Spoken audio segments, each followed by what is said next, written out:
Well, it's this greenish worm, clearly green.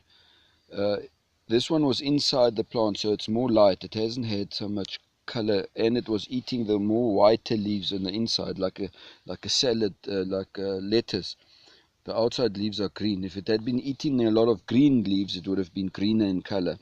And then on the face and front, it's got like a small Y facing downwards like this, a Y.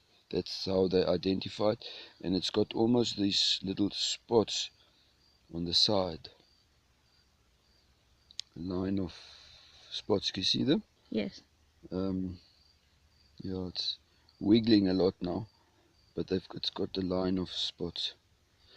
The other problem with this worm is also that the infestation we're having here is different stages. There were small ones, larger ones like this, and it even goes even more larger than this. So the larger ones are the ones difficult to kill. The small ones die quite easily. And therefore, the rest of my land actually looks very good. If I make a very quick spot here, it's about only 1%. And it's one worm. So it's not that critical for me at the moment, but we don't want them to survive. That's why we're treating everything. And it's worrying that I treated this with a chemical, with a hand, and you see it's still alive. That is worrying to me. It's really worrying. What's the next step? What else can you try? We've got to now wait whether the chemical that we sprayed yesterday is going to work, which is, as I said, this worm was embedded right in the center of the plant, and the chemical only lies on the leaves. So that is the trick. You've got to actually get the worm outside.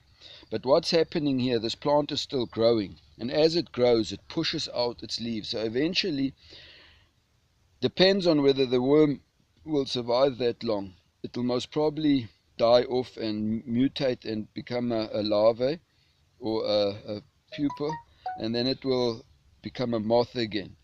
And most probably this one, I think, would survive and then fly off, because you can't get the chemical inside there, inside the millies. That's a problem. It has to be mechanically put on the plant by hand. By hand. I used labor. So in other words, it is very labor intensive. The chemical, the mechanical. Yeah, it's a granule that you throw on like you would throw salt onto your meat or on your vegetables. It's like a salt that then is a poison to kill the worm. But the worm must physically touch the stuff, and if it doesn't touch it, it won't die. Or like